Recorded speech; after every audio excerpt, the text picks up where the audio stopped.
denuncia de corrupción está más en la mirada del que acusa que en los hechos que los protagonistas presuntamente han realizado.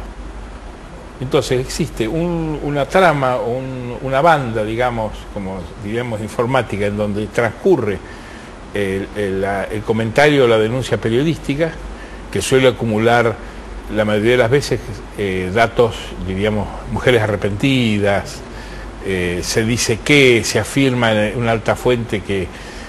Y después, cuando eso va a la justicia, en general no prospera. Pero no solo acá, en todo el mundo. Por eso lo que todo político tiene que hacer, no solo portarse bien y hacer las cosas como corresponden, sino nunca ponerse en el blanco para ser acusado de corrupción. Porque el día que le cae, no se lo saca más. Porque no está en los hechos que él haga, está en la mirada del que acusa. Es el famoso dicho de que la mujer del César no solo debe ser honesta, sino claro, parecerlo. En realidad decirle corrupto a un tipo es insultarlo. Y eso no se lo puede sacar jamás de encima. Por eso hay políticos en la Argentina que han sido muy hábiles en sacarse esa acusación de encima apenas salta. Hemos contado acá en este programa, lo podemos repetir, el caso de Alfonsín.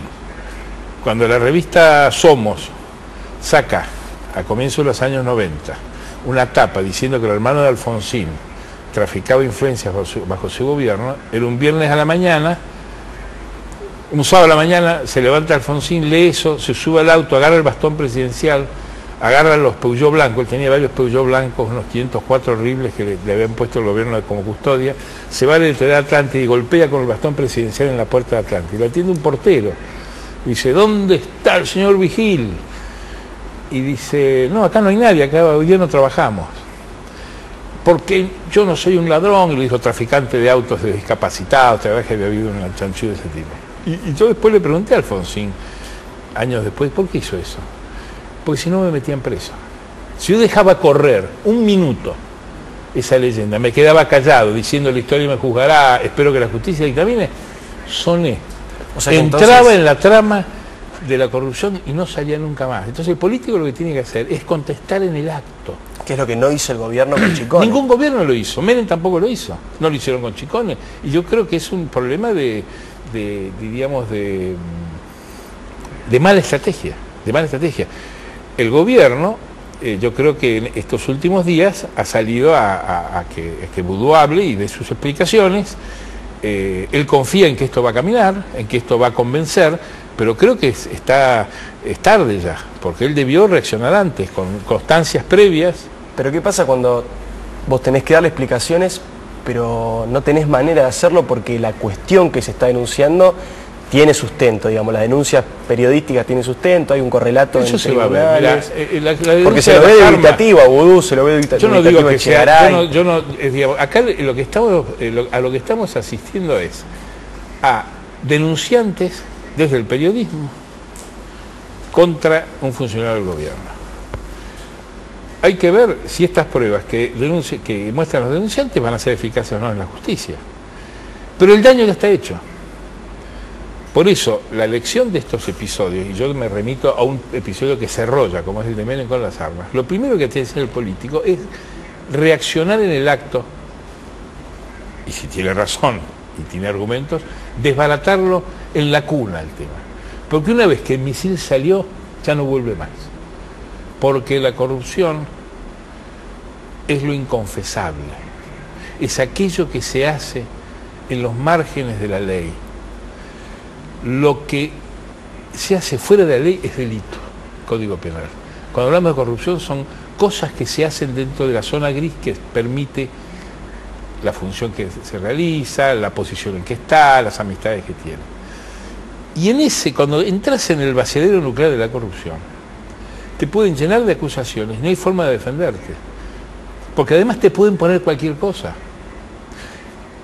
A los 19 tipos que juzgó la Cámara por el caso de las armas, le juntaron una pared de expedientes con acusaciones.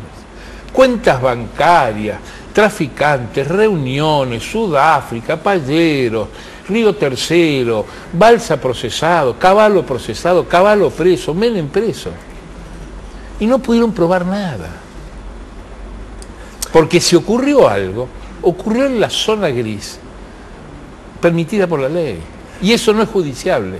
Entonces lo que tienen que entender los políticos, muchas veces, es que su conducta pública tiene que estar atenta a esto, porque es un elemento de un poder destructivo tremendo, porque no hay forma de reaccionar. Ahora, el problema aparece cuando, más allá de que en un principio no reaccionan, cuando reaccionan y deciden, mejor dicho, deciden, o la presidenta les exige que vayan a dar explicaciones, como lo hizo con Vudú, como lo hizo con Echegaray. No sé si les exige, eso son fantasías periodísticas. ¿Qué le exigen? La información que se conoce, que está circulando, es que Cristina está enojada. Entre nosotros no lo vamos a creer a los periodistas. Digo, a mí me parece bastante creíble que Cristina se encuentre enojada o incómoda con un escándalo. Estás inventando. Me parece creíble. No, me parece creíble. Yo digo, Claudia Schiffer va a aparecer ahora y va a estar con nosotros. Es información que se lee en los diarios y que por las características que tiene este gobierno y el anterior, y ha tenido el gobierno de Kirchner, es lógico que Cristina le haya solicitado que explique. A mí eso no me consta. Creo que han tenido que defenderse, porque tienen que defenderse, y creo que han entrado en la estrategia que yo creo aconsejable tarde. Debieron entrar el primer día. ¿Qué paga con esto el gobierno? Paga una cosa que es una característica de los gobiernos Kirchner del 2003, que es deslegitimar a la prensa para potenciar la propia legitimidad. Es decir, ganar legitimidad yo deslegitimando no solo la prensa, sino a todas las organizaciones y personas que crean opinión o que forman política. Llámese Congreso, que llámese sindicatos, llámese partidos políticos, llámese cámaras empresarias, IDEA y la prensa. El gobierno tiene un concepto que es una estrategia y hay que entenderla más que enojarse. Ellos niegan que la prensa, que el periodismo sea la voz de la sociedad, que es la razón de ser del periodismo. La razón de ser del cuarto Estado, el cuarto poder, es que expresa a la sociedad. Y esta es la base inclusive de los fueros y los privilegios que la prensa tiene en Occidente, que vienen desde las enmiendas de Estados Unidos, que se incorporan a las constituciones nuestras. Es decir, nuestro sistema está basado en que la prensa es la voz de la sociedad. El peronismo, históricamente, y te estoy hablando desde hace 60 años, niega ese axioma de la vida democrática.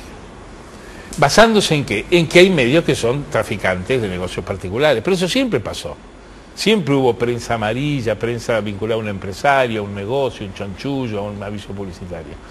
Pero eso no puede servir para legitimar el axioma. Pero además eso va de la mano de otro error en que el peronismo siempre incurre, que es creer que dominar la prensa es dominar la sociedad. De hecho se demostró que no. Digamos, nunca. La gran mayoría de los medios son partidarios o más cercanos al oficialismo y Cristina ganó con 54% de los votos. No, pero tampoco, yo creo que no hay hecho político que demuestre que la prensa manipula a la sociedad. Lo que pasa es que para los gobiernos manejar a la prensa y hacer que manejan a la prensa y creer que influyen en la prensa y convencer a la gente que influyen en la prensa es un formidable negocio. Es un negocio publicitario, es un negocio de sobres a periodistas, es un negocio de corrupción hacia los medios de prensa. Entonces, un gobierno nunca se resigna a decir, bueno, yo voy a hacer lo que la prensa dice. ¿Qué es lo que en puridad debería ser un gobierno democrático? Yo hago lo que la prensa dice, si la prensa es la voz de la sociedad. No, es decir, no sé si lo que la prensa dice, pero sí estar dispuesto a tener un intercambio, un diálogo, responder preguntas, hacer conferencias de prensa, no hacer cercos informativos sobre ciertas cuestiones. Digamos, me parece que el rol del periodismo es importante. Los gobiernos en la Argentina en general y los peronistas en particular, porque yo he hecho periodismo con el alfonsinismo.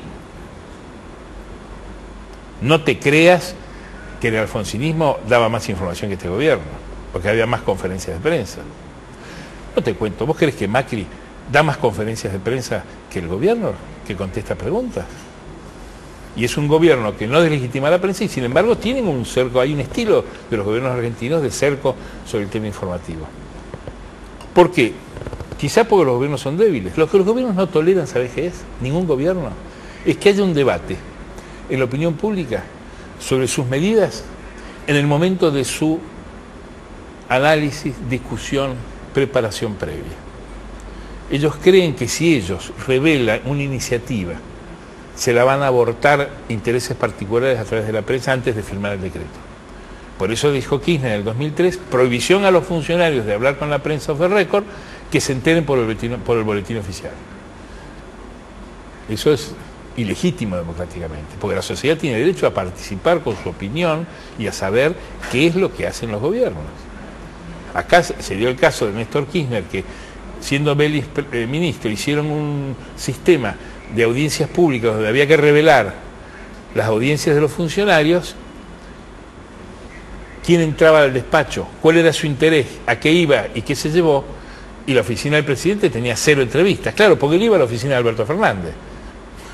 Y hacía que Alberto Fernández cargara con la factura de decir él en su oficina quién entraba. Ahora, o sea, ¿vos no sentís que hay en este gobierno especial énfasis en digamos, esa relación conflictiva con la prensa? Digamos, pero ellos deslegitiman. Los gobiernos deslegitiman a la prensa, pero no hay que enojarse. Hay que entender lo que es un sistema de gobierno, es una forma de gobernar. Hay algunos que son víctimas fatales. Los pobres mobileros de las conferencias de prensa son víctimas fatales. Si no hay conferencia de prensa, ¿dónde está la mía? ¿Te das cuenta? Es decir, hay víctimas, hay géneros periodísticos que son víctimas de esto, los reportajes, las conferencias de prensa. Ahora, ¿vos tenés dificultad de enterarte de algo del gobierno?